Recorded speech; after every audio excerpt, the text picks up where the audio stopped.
2011 থেকে 2026 এই 15 বছরে মমতা ব্যানার্জি শুধুমাত্র গরিবদের সাথে বা বেকার যুবক যুবতীদের সাথে যোগ্য চাকরিহারা শিক্ষকদের উপরেও অত্যাচার করে থামেনি। অবশেষে পথের সারমেয়দের সরিয়ে দিতে নির্মমভাবে অত্যাচার করে গেছে এই ব্যানার্জি পরিবার। জানেন কি করতো এই পথকুকুরদের সাথে? এক ব্যক্তি পথকুকুরদের খাওয়াতে গেলে ব্যানার্জি পরিবারের অজিত ব্যানার্জির স্ত্রী বলতেন, ওনাদের বাড়ির সামনে বা আশেপাশে সারমেয়দের খাবার দিলে নাকি ব্যবসা নষ্ট হচ্ছে, তার জন্য কোনো খাবার দেওয়া যাবে না। বারণ করার পরেও যদি ওনারা খেতে দিতেন তাহলে ওনাদেরকে থ্রেট দিতেন যে থানায় জানাবো, এমনকি যে কোনো জায়গায় খাবার দিলেই কমপ্লেন। কুকুরের ছোট ছোট বাচ্চাদের বাঁচানোর জন্য প্রতিবেশীরা রাত্রি 1:30 থেকে 2টোর সময় লুকিয়ে খাবার দিত যাতে ওই বাচ্চাগুলো বাঁচে। কিন্তু 1 থেকে 1.5 মাস পর শোনা যায় যে ওই কুকুরগুলোকে হাঁপানির ওষুধ দিয়ে দেওয়া হয়েছে। তারপর এইভাবেই কুকুরগুলোকে মেরে ফেলা হয়। এই ঘটনায় ব্যানার্জি পরিবারের মেন মাথাগুলো যুক্ত, বিশেষ করে অজিত ব্যানার্জির পরিবার, এমনকি দারোয়ানও। এরকমই শোনা যাচ্ছে কুকুরদের বিষ খাইয়ে মেরেছে 8টা পথ কুকুরকে। সেখানে জেনজিরা বিষয়টি দেখে প্রাইভেটে নিয়ে গিয়ে চিকিৎসা করান, কিন্তু বাঁচাতে পারেননি। পরবর্তীতে তারা রিপোর্ট হাতে নিয়ে কালীঘাট থানায় কমপ্লেন করলেও কোনো লাভ হয়নি। কুকুর যখন মারা যাচ্ছে, এলাকাবাসী সারমেয়দের বাঁচানোর জন্য দৌড়াদৌড়ি করছেন, তখন এই পাষণ্ডরা বাড়ির কালো কাঁচির ভেতর থেকে দেখে হাসাহাসি করছে। কারণ সারমেয়দের প্রতি এই ব্যানার্জি পরিবারের খুব রাগ। তার আরও একটি কারণ হচ্ছে যে রাত্রিতে ওনাদের ঘুমের ব্যাঘাত ঘটায় এই পথের সারমেয়রা, আর সেজন্যই বিষ খাইয়ে মেরে ফেলা হয়েছে।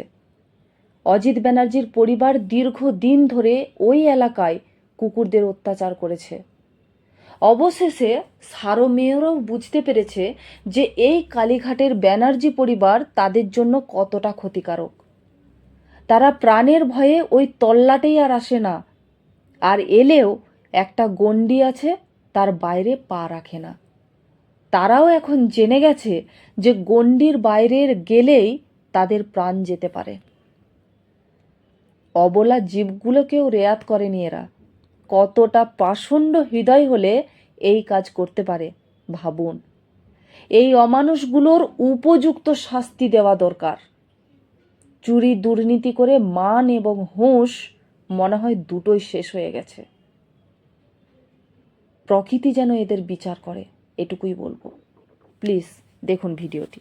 কালী পুজো ছিল এখানে, আমাদের কালী পুজোতে আমরা আড্ডা মারছি, তো আমার ওয়াইফ বললো যে ঠিক এরকম সময় তুমি ওদের খাবারটা দিয়ে দাও। খাবারটা নিয়ে এলো, আমি দিলাম, খাবারটা দিচ্ছি, তখন আমাকে ওপর থেকে অজিত ব্যানার্জির ওয়াইফ মানে বৌদি, ওনার ওয়াইফ বলছে যে আমাদের ব্যবসা নষ্ট হচ্ছে, এইখানে কিছু দেওয়া যাবে না, এ যাবে না, আমরা থানায় জানাবো, এই জানাবো।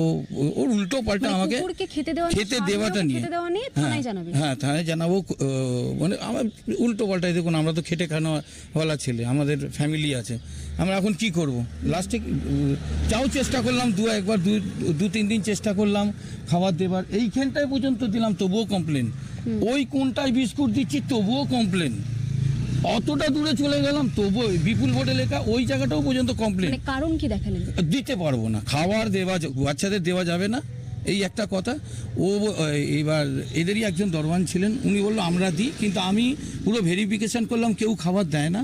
লাস্টে আমার দুটো বন্ধুই পাশেই থাকে, খোকা বলে আর বুম্বা বলে, ওরা রাত্রি 1:30-2টোর সময় লুকিয়ে খাবার দিত যাতে বাচ্চাগুলো বাঁচুক, একদম ছোট বাচ্চা। তার ঠিক ওরা লুকিয়ে দিত, আমি খাবার দেওয়া বন্ধ করে দিলাম। 1-1.5 মাস পর শুনছি এদেরই দারোয়ান গিয়ে আমাকে আমার বাড়ির গেটে দাঁড়িয়ে বলছে যে কুকুরগুলোকে কে হাঁপানির ওষুধ দিয়ে দিয়েছে। আমি বলছি এ কি, কে দিতে পারে এবার বুঝুন, মেরে দিল কুকুরগুলোকে। 4-5টা কুকুর ছিল, মেরে দিল। অভিযোগ দায়ের করেছিলেন থানাতে? না, পরবর্তীকালে যখন কুকুরদের ছানা হয়, এখানে 6টা ছিল, তার মধ্যে 3টে করে ইচ্ছা করে মেরেছে। ওখানে একটা ছিল তার পায়ে সবাই ডান্ডা জানতেন মেরে, আপনারা পাড়ায়? সবাই জানি এখানে ওদের যে দারোয়ান সে নিজে বিষ খাইয়ে মেরেছে। অনেক ক্ষেত্রে খাওয়ানোর আগে খাওয়ানোর পরেও সে নিজেকে হচ্ছে যে বলার চেষ্টা করেছে বিষ খাইয়ে মেরে দিতে হবে, বিষ খাইয়ে কে মারলো ইত্যাদি। জগন্নাথ নামটা আপনি মেনশন করে রাখুন। অজিত ব্যানার্জির এই যে টোটাল যেটা দেখছেন চুরির টাকায় দখলের করে এখানে বানিয়েছে, তার দারোয়ান থাকতো এখানে। উল্টো দিকটা দেখুন, এখানে যে সমস্ত গাড়িগুলো রাখা থাকে, এখানে মিন্ট কন্ডিশনে ম্যাক্সিমাম গাড়ি, ঠিক আছে, সেটা নিশ্চয়ই লিগালভাবে অ্যাকোয়ার করা নয়, ইলিগালভাবে সমস্ত কিছু করা। এখানে থাকতো, ওদেরকে বিষ খাইয়ে মেরেছে 8টা কুকুর। সেখানে আমরা প্রাইভেটে নিয়ে গিয়ে ভেটের চিকিৎসা করি, তাদেরকে আমরা বাঁচাতে পারিনি। তার প্রত্যেকটা রিপোর্ট আছে। আমরা কালীঘাট থানাতে গিয়ে কমপ্লেন মানে করেছিলাম। কুকুর যখন শারমিয়রা যখন মারা যাচ্ছে তখন হাসছে, মানে ব্যানার্জি পরিবার খুশি হচ্ছেন ওরা। একটু আগে বললেন না যে ওখানে চিল্লামিল্লিতে ওদের অসুবিধা তো হবেই। এখানে ওই সে একটা গান ছিল না, ঠান্ডা ঘরে বসে পেতনি বুড়ি হাসে, আর পেতনি বুড়ির ভাইরা এখানে হচ্ছে হিসাব করছে কিভাবে হচ্ছে মানুষের ক্ষতি করা যায়।